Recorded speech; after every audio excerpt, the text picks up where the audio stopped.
you gonna teach us anything? What, you want me to teach you something? You want to learn something? All right. You got it! Hey there, welcome to Atomi Brainwaves, a podcast about education for educators, where we tackle a variety of issues in the world of pedagogy. We're recording here in the studio at Atomi, an online resource for second level learning used by students and teachers alike to help make education awesome and engaging. We provide content for schools and students in Australia and the UK in the form of short, digestible, syllabus-specific videos and classroom activities.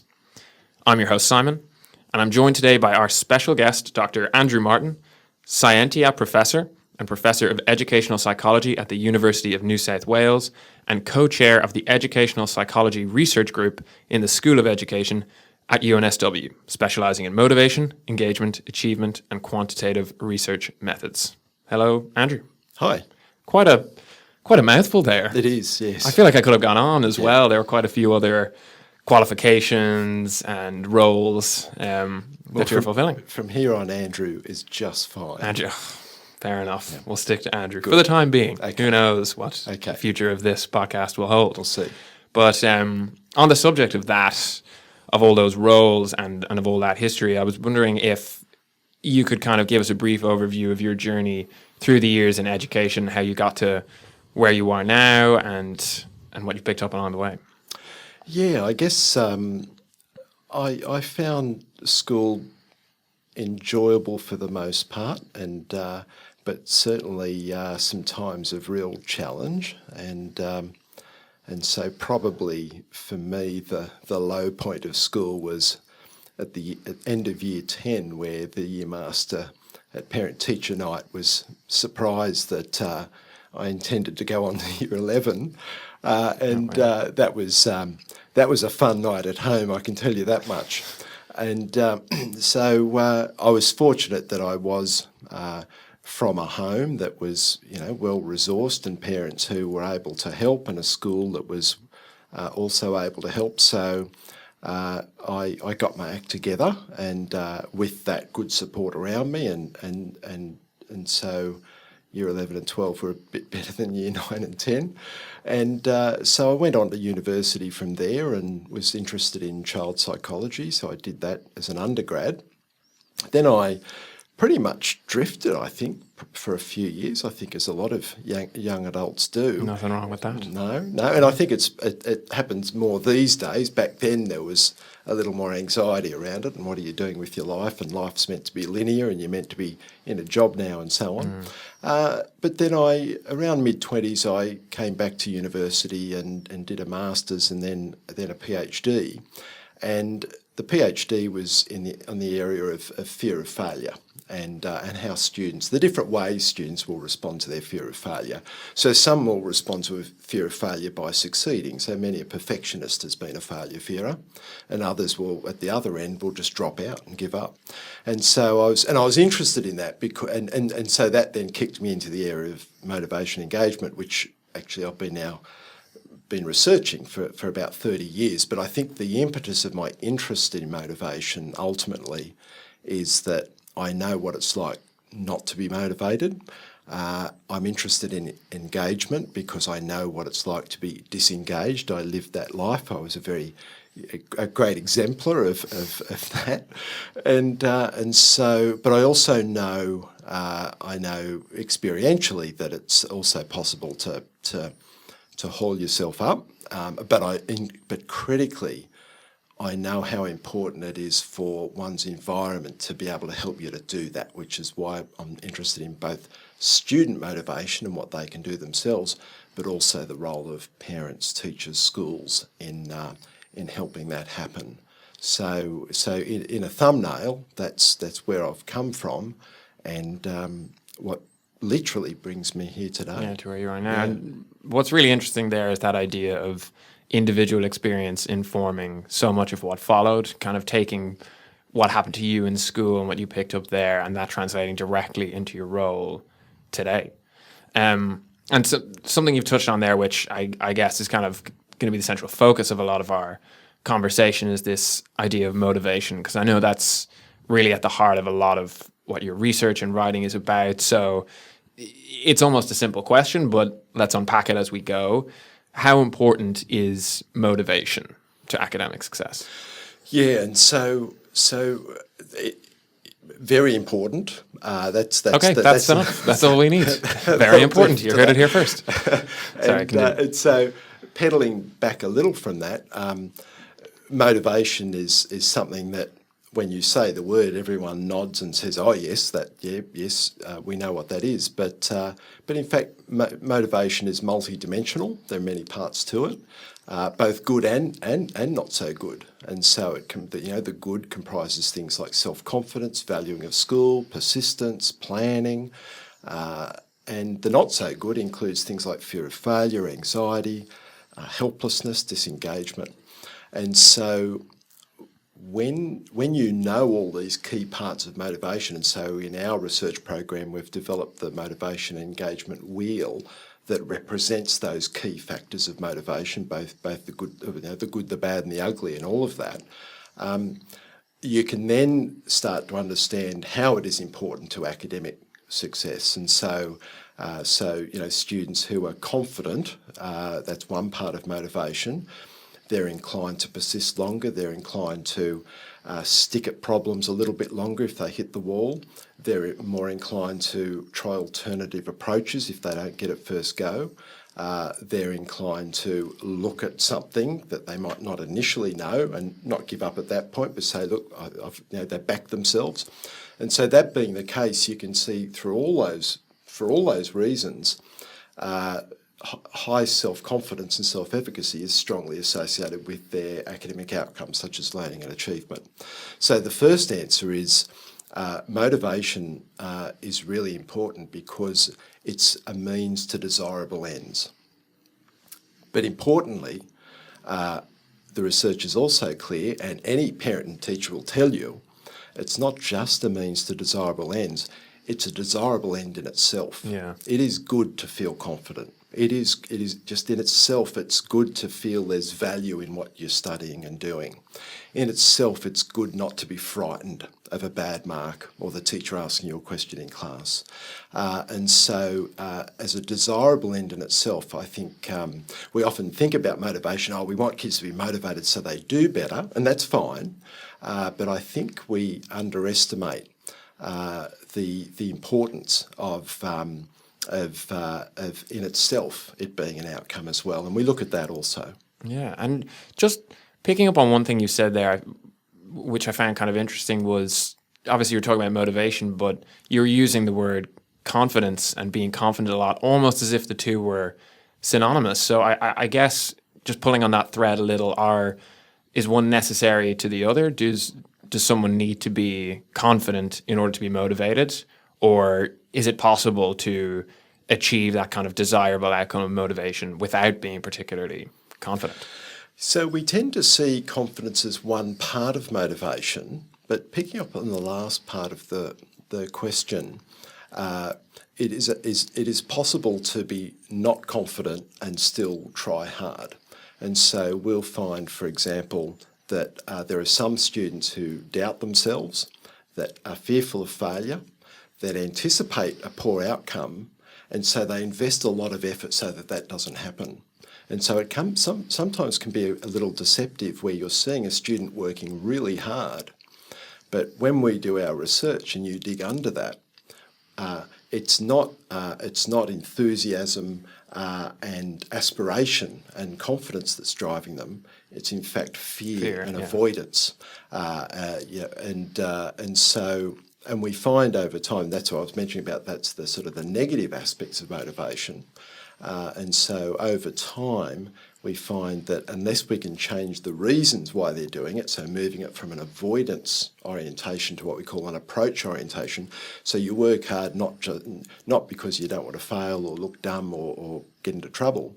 You work hard to improve, to develop skill, to master, to learn something new. So we try and shift the underlying drive from that avoidance to the approach. And so it's interesting. Yes, you can lack self-confidence and work hard, but we would say that's not for the greatest reasons. And we also find that you're at risk of burning out because that's almost a negative fueling of your drive.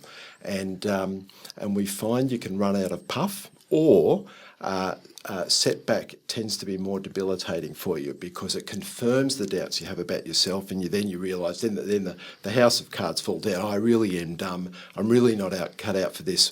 Well, bugger it, I'm not going to try anymore. And so there's even though you're working hard initially, you're often at risk of early abandonment because of that low self-confidence. Yeah, I definitely agree that fear can't be your primary motivator. It'll only last so long. But I wonder, would you say there's a place at all for fear to a small degree? Because there are those that might say, imagine a student who is 100% confident. Well, could that stray over the line, become arrogance, and sort of lose motivation because they feel, I've got this covered, I'm so good, I don't need to worry?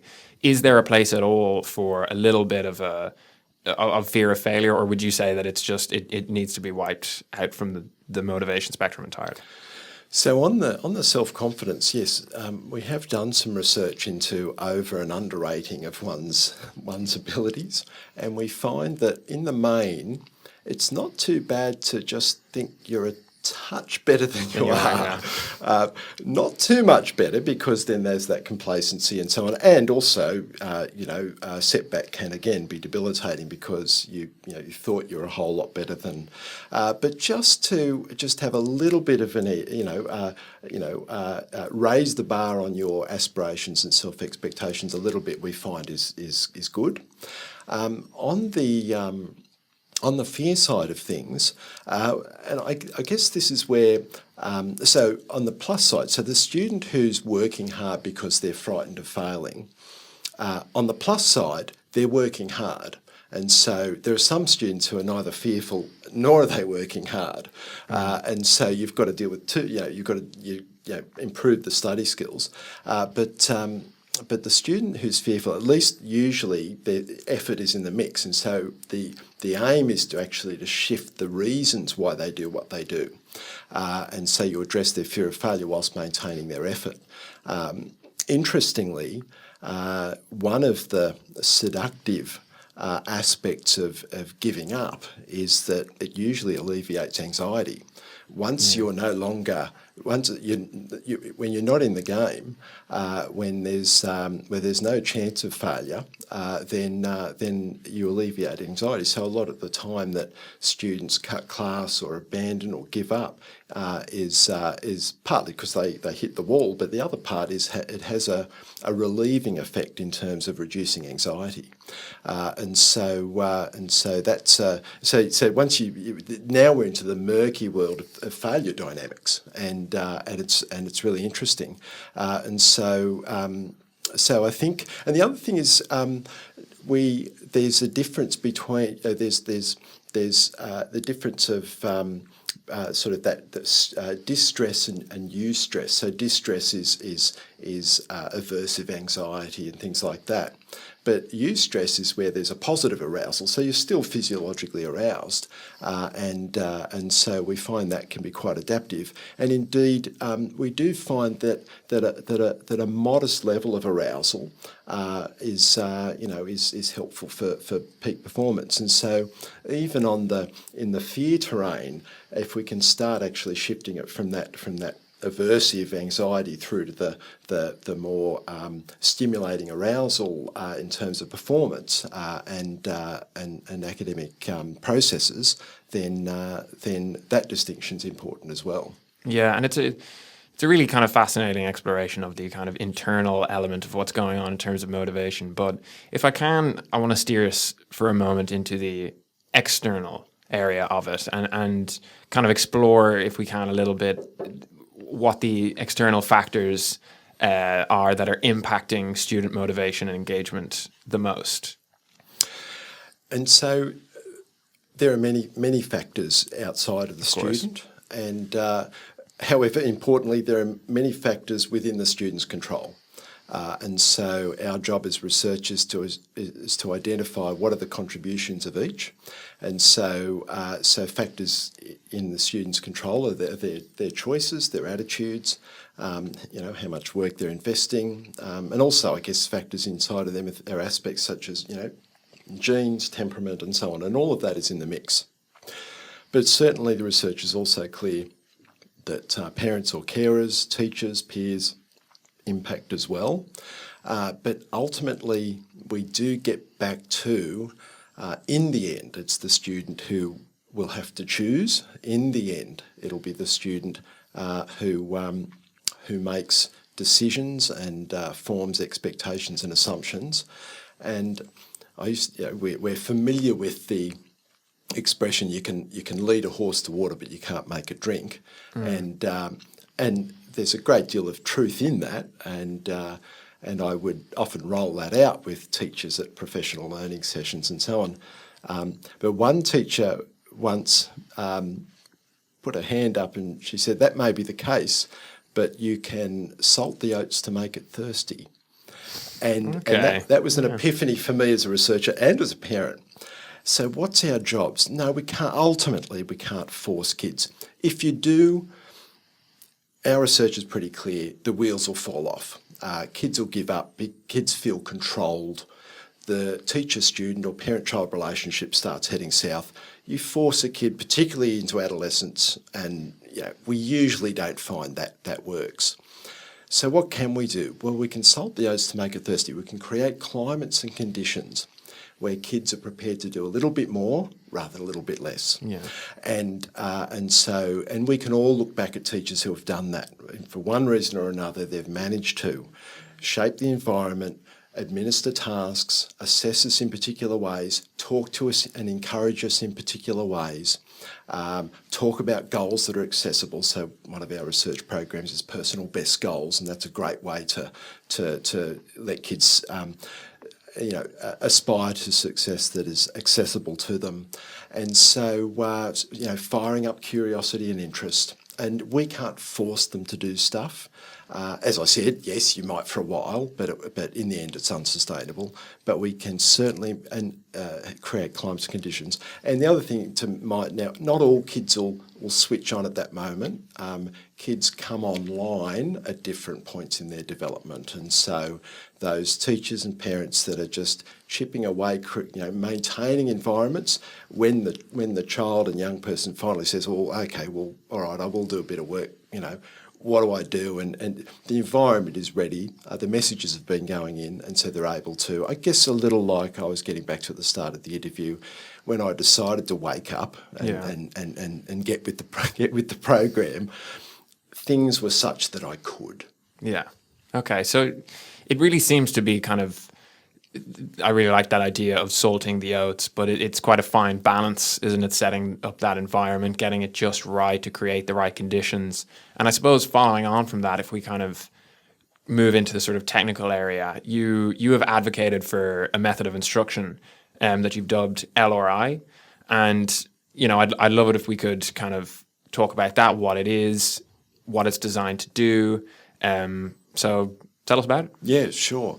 So as a motivation researcher, I'd been researching this for probably about 20 years, and a lot of it was looking at those student factors. So the student's self-confidence, the student's valuing, the student's fear. And so there's a lot of, and other researchers and practitioners, there are a lot of great strategies to do to promote confidence, reduce anxiety, and so on. However, there was a certain level of frustration at a certain point in our research program where we could roll out great strategies to target confidence and things like that. However, if kids weren't experiencing success, all the amount of positive self-talk, after a while, it's not credible. You can look yourself in the mirror and say I'm great at maths, but if you keep not understanding what's going on in class, you're not figuring things out, you're not getting great results, you're not learning much, then after a while your positive self-talk's not credible. The diminishing marginal returns Correct. Are saying the same thing. Exactly, yeah. And so there was a point in time where we actually had to look at instruction, and because that was a point, obviously, where students were either learning or not learning. And so whereas students were our focus with motivation, when we're looking at instruction, teachers become front and centre. With myself and Greg Liem, and he's in Singapore, we were asked by John Hattie and Eric Anderman to write a chapter in their Handbook of International Student Achievement a couple of years ago to review various instructional practices that were most highly associated with achievement gains. And so we reviewed the full scope from sort of hardcore explicit, so direct instruction with a capital D and capital I, right through to inquiry, problem-based, those more constructivist, discovery-oriented. And so what we found was that the largest achievement gains were associated with explicit instructional practices, and they were relatively null or small effects for the more constructivist, inquiry, problem-based, exploratory, discovery-oriented approaches. And that was, and in some ways that was a little confronting because there are strong traditions around that constructivist approaches to teaching, and so we started diving into more research around instruction, and in particular cognitive psychology, and in particular cognitive load theory. And so in the area, and so essentially the main aspects of memory that are associated with learning, one is working memory or short-term memory, and the other is long-term memory. Working memory is really limited, the classic phone number length or 15 seconds. Yeah, whatever's in your house. Absolutely, And it goes in it's in and out. And yeah, so the bulk of who we are, actually everything that we are, sits in long-term memory. And so the role of instruction is to build up the body of long-term memory. And so when kids go into an exam, they're hauling the information out of their long-term memory. But so are we when we cross the road. So are we when, we're reading, it's all stored in long-term memory. And working memory is where it retrieves it, and as soon as it uses it, dumps it, retrieves the next bit, and so on. Now, when you're in class, so it gets to long-term memory via your working or short-term memory. So you can't jam working memory up, otherwise it just won't get to your long-term memory.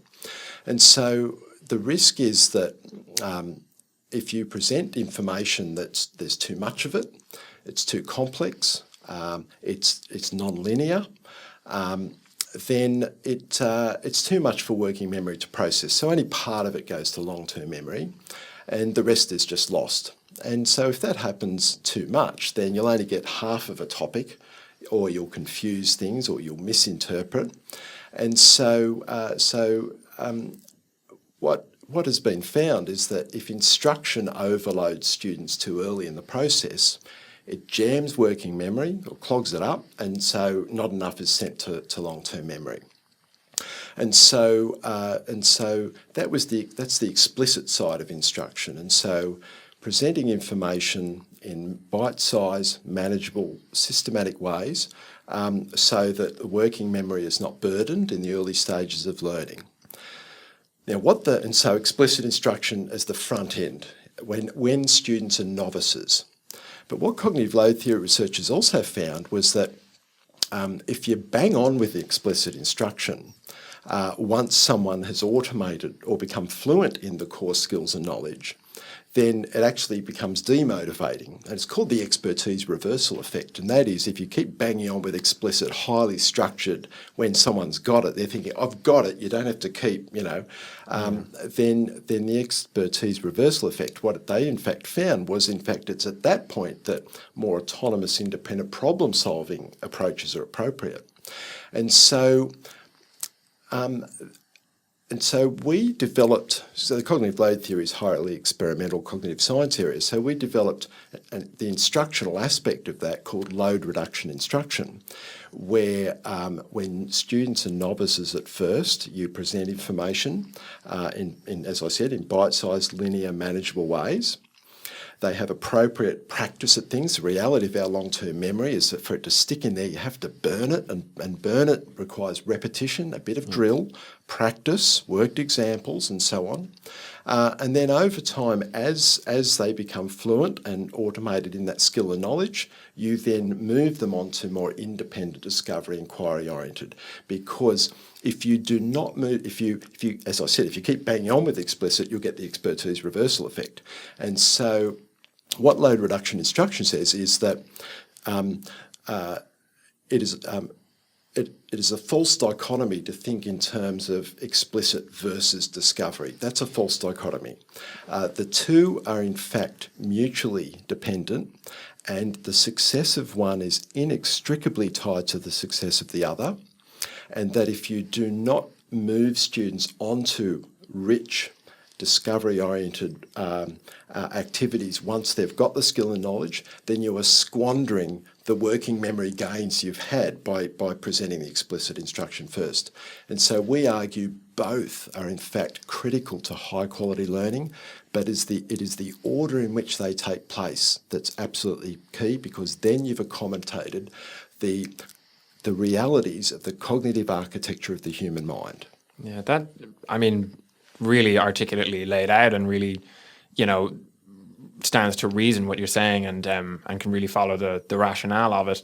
One thing that occurs to me listening to it there, so obviously, as you've laid out there, there's the explicit element needs to come first before you move on to the discovery element, in order to capitalize on what's been learned in terms of knowledge and skills. But for a teacher who's seeking to implement LRIs, if we kind of get into the nitty gritty of it a little, how do you recognize that point? So that turning point from explicit towards discovery, is it, what should a teacher be looking for to find when they need to move from one to the other? Or is there anything in particular that should be looked for?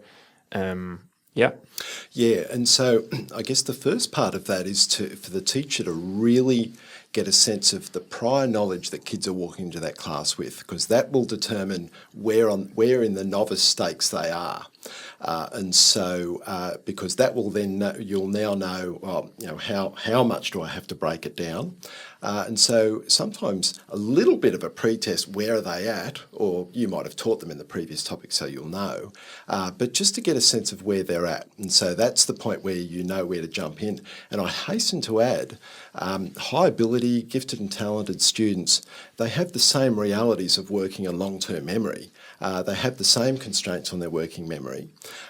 What we find is that they tend to require fewer repetitions and a little less practice.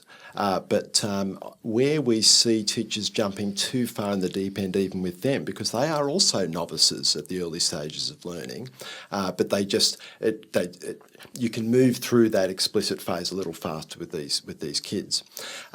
And so then the question is, so at what point do you move? And so this is where it's really important. There are 5 key principles in load reduction instruction. And the final principle before you hit, and the fifth principle being, once they've got it, move them on to a rich, autonomous, independent learning activity. But number 4 is what we call feedback, feed forward. And that's where teachers are getting a sense of how much the students know the skill or knowledge that they need to become fluent at. That might involve just simply looking at the work, asking them some questions. It might involve a little quiz. It might involve a worksheet. But it's all aimed at getting a sense of there's been some core skill and knowledge that I've wanted to teach these kids, and have they got it? And that's the point that you can move them on. And I think also, and then teachers will use their judgment, because they might not be quite there, but they're there enough to move them on. They'll get a sense of, even if they haven't, they might be at 80, 90% of the skill and knowledge, but motivationally you feel they're ready to move on, you would move them on. So teacher judgment comes into this a lot. I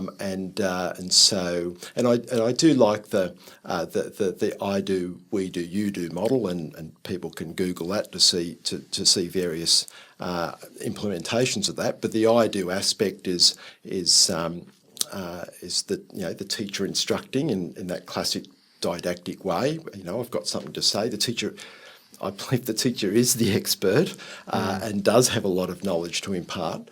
But I do use the age to minute rule. So if they're 7 years old, don't talk more than 7 minutes in that I do phase. However, I cap it at 15. If they're 17, still only talk for 15 minutes before you hand it over. And then there's the we do phase, where the teacher has developed, as I said, some maybe half-worked examples or a little worksheet or a Q&A, and that's where the teacher's getting a sense, have they got it? Sometimes the teacher will think, goodness, they looked at me as though they understood, because that's part of the ploy, but clearly they haven't got it. And so, okay, guys, back to me. But then there's a point where the teacher's satisfied, yeah, they've got it, and the teacher has identified, then there's the middle bit is the we do, and then when the teacher's satisfied they've got it, they move to the you do stage. And so that's where students will engage in an independent activity. I should also say it's not a bad instructional model for the class as a whole, because particularly in mixed ability classrooms, there'll still be a couple of kids who still don't get it. And so while the bulk of the class is in the you do phase, those 1 or 2 or 3 kids that didn't quite get it at the we do phase, the teacher then moves quietly around and works with them individually. So it's actually not a bad approach to differentiate and to manage the realities of mixed ability classrooms. Yeah, it certainly makes a lot of sense. And I guess one thing that I imagine appeals to teachers is this notion of it's a model very much to work off, but as you're saying there, it's not written in stone, and there's a great deal of room for teachers to rely on their own intuition and expertise. And I guess just on that thought, if I could ask you quickly, how have you found teacher response to be to this instructional model that you've built? Have you found, generally speaking, that it's been positive, the teachers engage with it, or does it take a little time for teachers to come on board? How has that response been? The response is very good when you first lay out, as I said, the realities and of the cognitive architecture of the human mind, and in some ways the brutal realities of the limitations of working memory, but also the vast capacity of long-term memory. And so when you lay that rationale out, teachers are on board with that.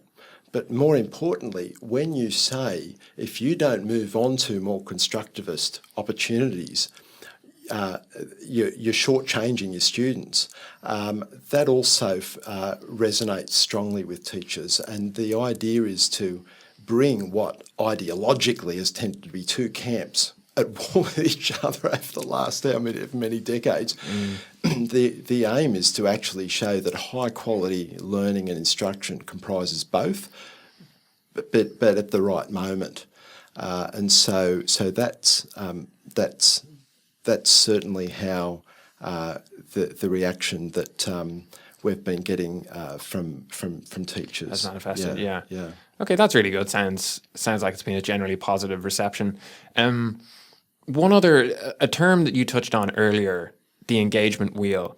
I was wondering if we could dive into that a little more and explore exactly what that means, because I found it quite an intriguing concept when I came across it. And so could you explain a little bit more about what that means and how maybe that connects into the LRI model? Yeah, and so the motivation engagement wheel comprises 11 key parts of motivation engagement, starting with, and there's the positive motivation that includes things like self-efficacy and valuing. There's positive engagement that refers to things like planning, persistence and task management. There's the negative motivation that comprises anxiety, fear of failure and low sense of control. And then there's negative engagement that comprises self-sabotage and disengagement. And what we find is that we can pretty much map all students against these key parts of their motivation and engagement, both their strengths relative to themselves, but also areas that might need attention. But this wheel, wherever a human being is required to perform, wherever they're evaluated in some way, this wheel, in the workplace here, those factors are alive and well, and hopefully not unwell. And in the sporting domain, we research amongst elite and sub-elite athletes. In the performing arts, where the wheel is relevant to musicians, dancers, and so on. So the motivation engagement wheel we've developed as a general wheel of motivation engagement, and indeed among teachers. And so, no surprises, in our research we find that there's a correlation between where the teacher's sitting on the motivation engagement wheel and where their students are sitting.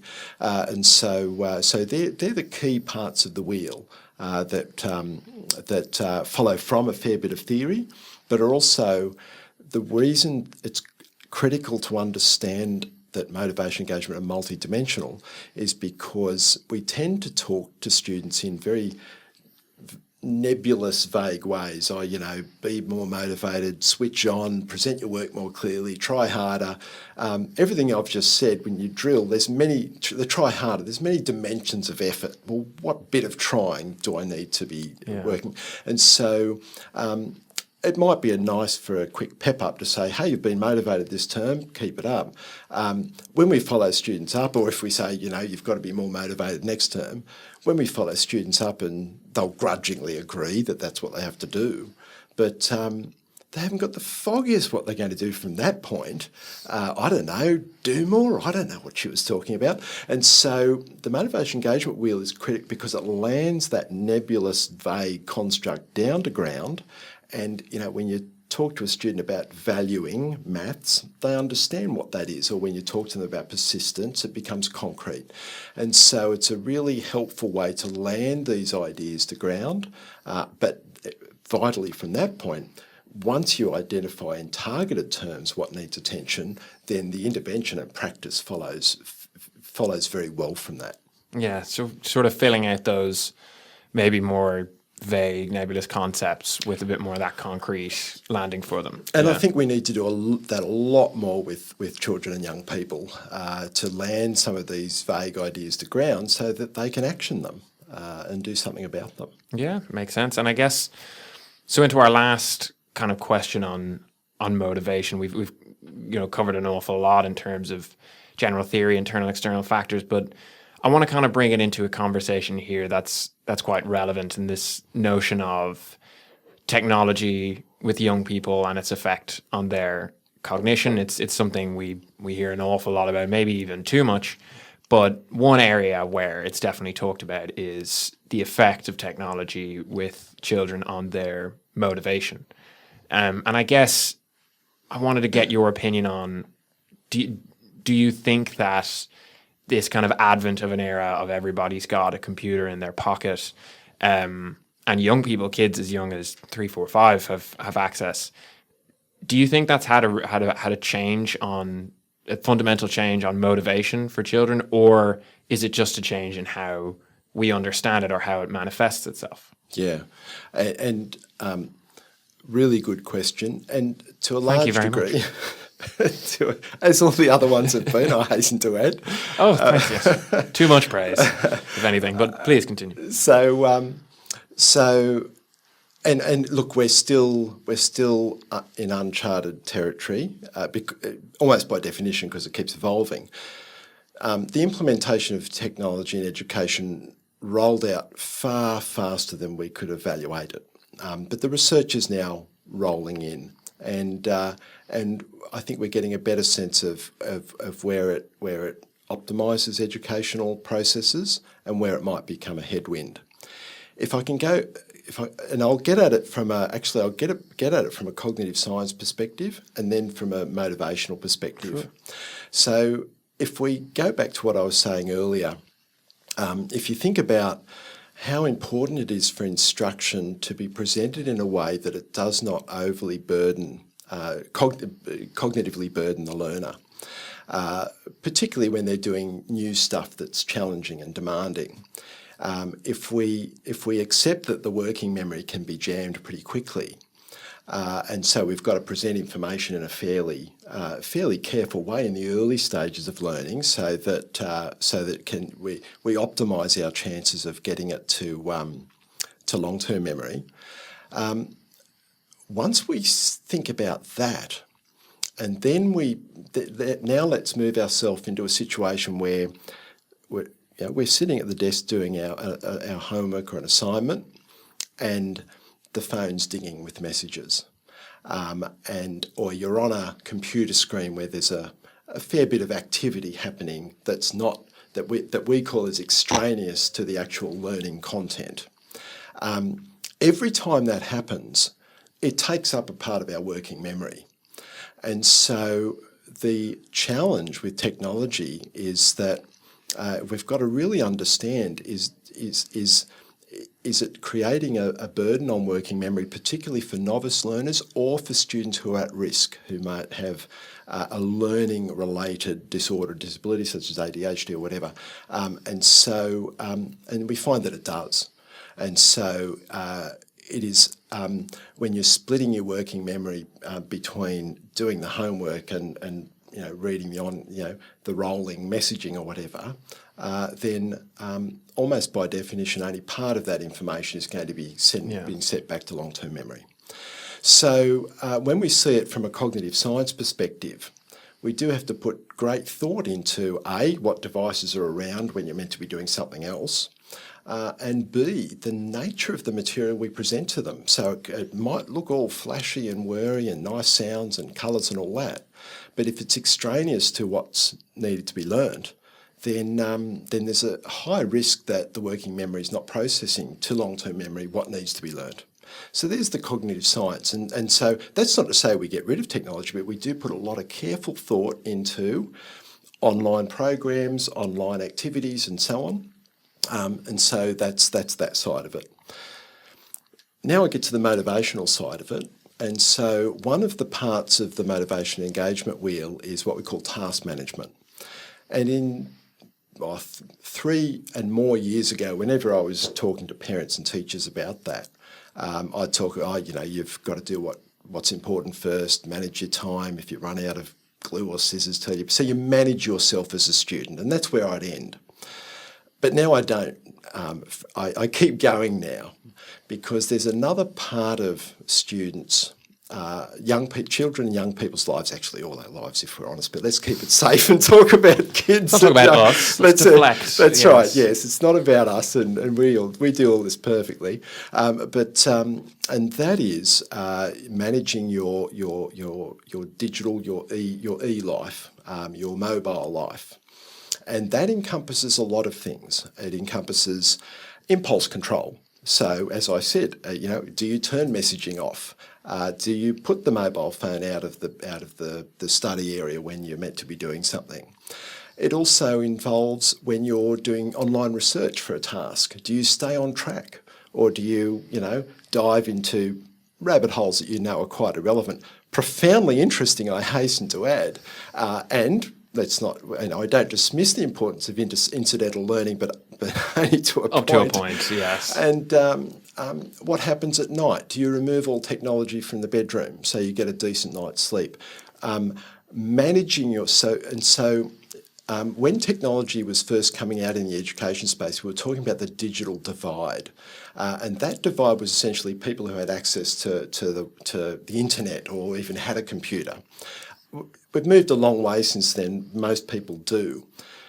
As an educational psychologist, there's a new digital divide, and that is the divide between students who can self-regulate their use of technology and those that have a lot of trouble self-regulating. As I said, managing devices, impulse control, staying on track and so on. And that is, from an educational psychology perspective, that's a new digital divide. We do hear the term that students are, that young people are digital natives, and I accept that in their social networking, their gaming. They certainly seem digital natives in hiding game icons off desktops and all that. So us parents, tricks of the trade. Tricks of the trade. I'll give them the native. I'll give them the native Guernsey on that one. But when it comes to the application of technology for academic and scholarly processes, I find they're digital novices. And these children and young people need explicit instruction on generating good search terms, on when they see the first 2 pages on Google to discern what look like good websites that have some rigour about them. Then they land on that page and they're able to distill the information from that page. Then when they've got that information, they're able to translate that into their essay or their science prac or their business report or whatever. We weren't born with these skills. They need to be taught and they need to be practiced. And so I think we get back to this novice versus expert status. And then when they have those skills, they're cooking with gas. And so there'll be some of that in primary school, but I certainly talk to schools about being very explicit, moving them from digital novices to digital natives when it comes to scholarship, certainly in the first 1 or 2 years of high school. And it ties right back in to the LRI model, doesn't it? I mean, absolutely, this idea of explicit in terms of being a digital scholar, and then that moves into discovery along the same path as absolutely. any other. And then it becomes, once they have the skills and knowledge, it is then high quality discovery. It takes them to spaces.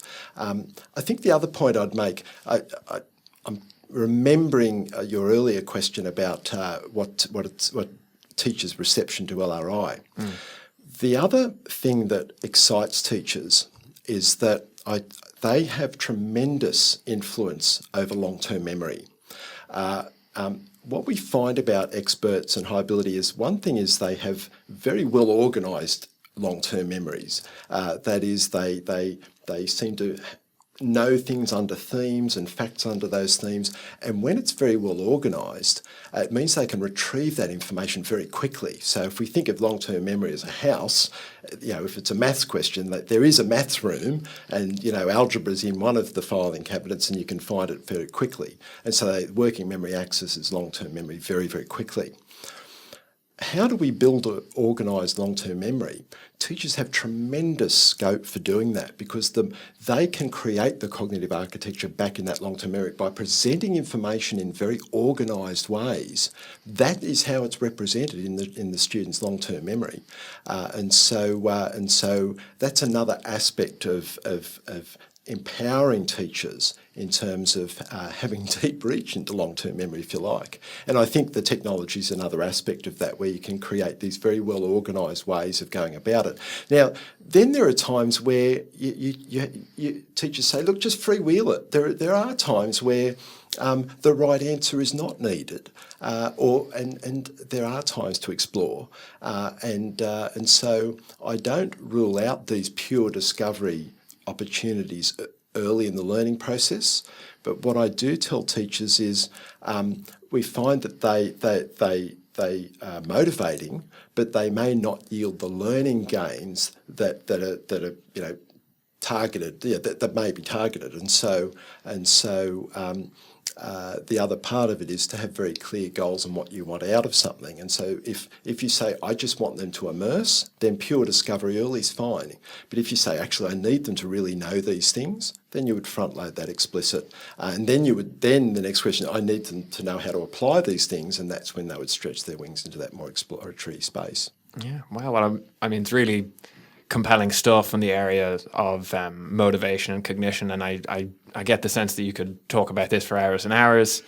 Unfortunately, that's as much time as we have for the discussion around that. Before you go, we like to ask guests when they come in for just a little bit of advice or a little story from their years in education. Doesn't have to have anything to do with what we've been talking about. Doesn't necessarily have to have anything to do with education at all. Just a little authentic bit of Andrew Martin advice / anecdote.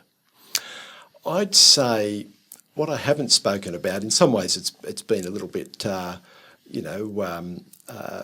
and pointy-edged around cognitive science and so on. I guess one thing I haven't spoken about is, underpinning and overriding it and infused all through all of this are the relational dimensions. Yeah. And so I have touched on it, but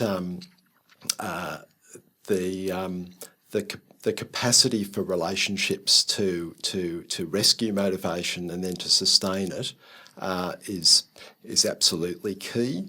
And I think if I was to go back to where we began in the interview, back to that year 10 student, but the year 11 student who switched on, I would have to go back and say it was the relational dimensions of my life, and particularly one or two teachers taking the time that